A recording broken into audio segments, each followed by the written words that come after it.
तो दोस्तों आज हो गया 4 मई 2021। बिहार समेत देश दुनिया के बड़ी और ताज़ा समाचार लेके आए सिर्फ आपके लिए। चलिए फटाफट खबर शुरू करते हैं। उससे पहले चैनल को अब तक सब्सक्राइब ना किया हो तो फटाफट चैनल को सब्सक्राइब कर दे, लाइक कर दे, शेयर कर दे, ताकि इसी तरह खबर आप हर रोज़ देख सके। चलिए शुरू करते हैं आज की पहली बड़ी खबर। राष्ट्रीय राजधानी दिल्ली में बीते 24 घंटे के दौरान कोविड-19 से रिकॉर्ड 448 लोगों की मौत दर्ज की गई है, जबकि इस दौरान 18,043 नए मामले सामने आए हैं, जो 15 अप्रैल के बाद सबसे कम है। दिल्ली के स्वास्थ्य विभाग द्वारा जारी एक बुलेटिन के मुताबिक संक्रमण दर 29.56% दर्ज की गई है। आपको बता दें कि ये लगातार तीसरा दिन है जब राष्ट्रीय राजधानी में महामारी से मरने वालों की संख्या 400 के पार हो गई है। राष्ट्रीय राजधानी में रविवार को 61,045 नमूनों की जाँच की गई, जिनमें से 18,043 संक्रमित पाए गए। यह 15 अप्रैल के बाद सबसे कम आंकड़ा है, जब 16,699 लोग संक्रमित मिले थे।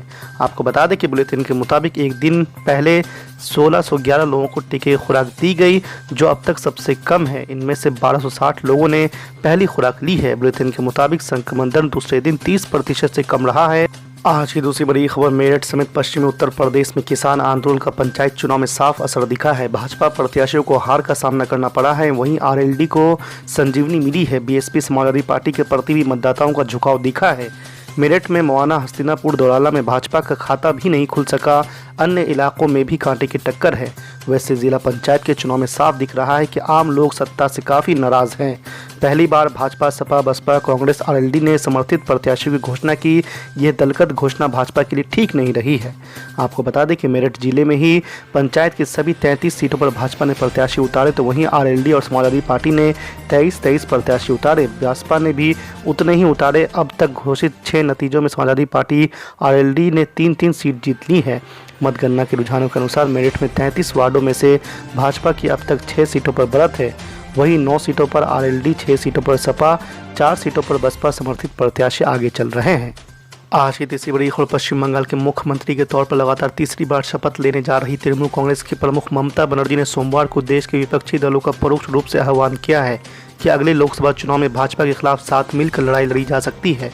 हालांकि उन्होंने ये भी कहा है कि पहले कोरोना महामारी के खिलाफ लड़ाई लड़नी है और इसके बाद 2024 के लोकसभा चुनाव को लेकर कोई फैसला किया जाएगा। आपको बता दें कि राज्य के विधानसभा चुनाव में तृणमूल कांग्रेस की प्रचंड जीत की पृष्ठभूमि में ममता बनर्जी ने कहा है कि इस जीत के बाद प्रधानमंत्री नरेंद्र मोदी की ओर से बधाई देने संबंधी कोई फ़ोन उनके पास नहीं आया, जबकि अब तक ये परंपरा रही है कि प्रधानमंत्री फ़ोन करते हैं। उन्होंने 2024 के लोकसभा चुनाव में अपनी भूमिका बारे में पूछे जाने पर कहा है कि मैं सड़क पर लड़ाई लड़ने वाली योद्धा हूं। मैं लोगों का हौसला बुलंद कर सकती हूं कि ताकि हम भाजपा के खिलाफ मजबूती से लड़ाई लड़ें।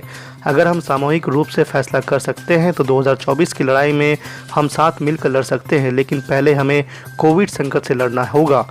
आज की चौथी बड़ी खबर। पश्चिम बंगाल विधानसभा चुनाव में तृणमूल कांग्रेस की जीत के बाद राज्य में हो रही कई हिंसक घटनाओं को लेकर बीजेपी ने बड़ा ऐलान किया है। बीजेपी 5 मई को देशव्यापी धरना करने जा रही है। मालूम हो कि बीजेपी का आरोप है कि राज्य में तृणमूल कांग्रेस के कार्यकर्ता और नेता उनकी पार्टी के कार्यकर्ताओं पर हमला कर रहे हैं, जिसमें कई लोगों की हत्या भी की गई है। इसके अलावा सोमवार को भी राज्य में व्यापक पैमाने पर हिंसा देखने को मिली, जिसमें कथित तौर पर झड़प और दुकानों को लूटे जाने के दौरान कई बीजेपी कार्यकर्ताओं की मौत हो गई तो कई घायल हो गए। आपको बता दें कि केंद्रीय गृह मंत्रालय ने राज्य सरकार से विपक्षी कार्यकर्ताओं पर हमले की घटना में तथ्यात्मक रिपोर्ट मांगी है। बीजेपी ने एक पार्टी कार्यालय में आगजनी का वीडियो साझा किया है, जिसमें बांस की बल्लियां और छत जलती हुई नजर आ रही है और परेशान लोगों के चिल्लाते और भागते देखा जा रहा है। आपको बता दें कि बीजेपी का दावा है कि उसके कम से कम 6 कार्यकर्ता और समर्थक हमले में मारे गए हैं, जिनमें एक महिला भी शामिल है। भाजपा इसका आरोप सीधे तौर पर तृणमूल कांग्रेस पर लगा रही है। कोरोना महामारी भयावह रूप लेती जा रही है। शेरे बिहार साहबुद्दीन साहब से लेकर रोहित सरदाना से लेकर चंद्रो दादी, शूटर दादी तक न जाने कितने लोगों की जानें चली गईं। 2 लाख से ज्यादा लोगों की जान चली गई। आजम खान साहब से लेकर बहुत से लोग संक्रमित हैं। सबके लिए हमारी दुआएं हैं, चाहे वो किसी धर्म, जाति, संप्रदाय के हों। मैं उत्तर प्रदेश की 23 करोड़ जनता की तरफ से उत्तर प्रदेश के मुख्यमंत्री श्री योगी आदित्यनाथ जी के सामने कुछ बातें रखना चाहता हूं। मुख्यमंत्री जी, आपने कहा कि ऑक्सीजन की पर्याप्त मात्रा उत्तर प्रदेश के अंदर है। हमें आप पर विश्वास हुआ। मैं आपको यह वाज़ेह तौर से कह रहा हूं, मेरठ मंडल में, जहां से मेरा संबंध है, मेरठ मंडल में लगातार ऑक्सीजन की किल्लत से लोगों की जान जा रही है। लोग भीख मांग रहे हैं। मारामारी मची हुई है ऑक्सीजन की। अगर ऑक्सीजन पूर्ति है तो फिर कालाबाजारी हो रही है। मैंने डीएम साहब से भी बात करने का प्रयास किया संबंध में, और प्रशासनिक अधिकारियों से किया, सब हाथ खड़े करते नजर आ रहे हैं। किसी के पास कोई सॉल्यूशन नहीं है। आप कोई सही फैसले कदम उठाइए, क्योंकि आप एक चीज बताऊं कि आपने हेल्पलाइन नंबर जारी किया, बहुत अच्छी बात है। वो हेल्पलाइन नंबर पे भी लोगों को मदद नहीं मिल रही, लोग तड़प रहे ऑक्सीजन के लिए। और यहां देखिए अस्पतालों में बेड नहीं, लोग नीचे पड़े हुए हैं। क्वारंटीन से आइसोलेशन सेंटर्स की वीडियोस आ रही हैं। मुख्यमंत्री जी, ये समय है कि हमें सबको एकजुट होकर के देश की जनता की सेवा के लिए यह संकल्प लेना होगा। सबको एकजुट होकर काम करना होगा, एक दूसरे पर आरोप प्रत्यारोप नहीं। अगर मैं ऑक्सीजन के लिए आपको बता रहा हूं कि ये कमियां हैं, तो इसका मतलब ये नहीं मैं देशद्रोही या गद्दार हूं। मैं जिम्मेदार नागरिक हूं, ये मेरा जिम्मेदारी है। जब तक हम सक्षम थे, हमने प्रयास करके अपने संबंधों की बुनियाद पर इल्तिजा करके लोगों को ऑक्सीजन गैस मुहैया करवाई, जितना करवा सकते थे। लेकिन अब हम बेबस हो चुके हैं, हम लाचार हो चुके हैं। मुख्यमंत्री जी, हम बेबस हैं। तमाम सामाजिक कार्यकर्ता, राजनीतिक जितने लोग हैं, आपसे निवेदन है कि उत्तर प्रदेश के लिए पर्याप्त मात्रा में ऑक्सीजन के लिए जो भी कदम उठा सकते हैं वो कदम उठाइए, और ऑक्सीजन गरीब जनता तक पहुंचे। जो घरों में इलाज कराना चाहते हैं उन तक भी ऑक्सीजन पहुंचे, ये सुविधा करिए। लोगों को लाठी मार रही है आपकी पुलिस, एसडीएम साहब आके बैठ जाते कि नहीं वहां वालों को नहीं मिलेगा ऑक्सीजन। ऐसे नहीं हो सकता, कुछ कीजिए मुख्यमंत्री जी। आज प्रदेश की स्थिति भयावह है। अगर कोरोना ने देहात क्षेत्र में भयावह रूप ले लिया, तो मैं आपको बता रहा हूं कि हम सोच भी नहीं सकते कितनी बड़ी तबाही होगी। आंकड़े कैसे आ रहे हैं ये सब जानते हैं। मैंने कई रिपोर्ट्स, हिंदुस्तान के पत्रकार सचिन गुप्ता जी की और लल्लन टॉप की रिपोर्ट, और बहुत से जराये के जरिए पता चला कि अगर 3 लोग सरकारी आंकड़े में हैं तो मौत हो रही है 50 से ज्यादा। एक मेरे मित्र के पिताजी का देहांत परसों हुआ। वहां पता चला कि शमशान में 100 से भी ज्यादा डेड बॉडी एक दिन में, जबकि सरकारी आंकड़ों में नहीं।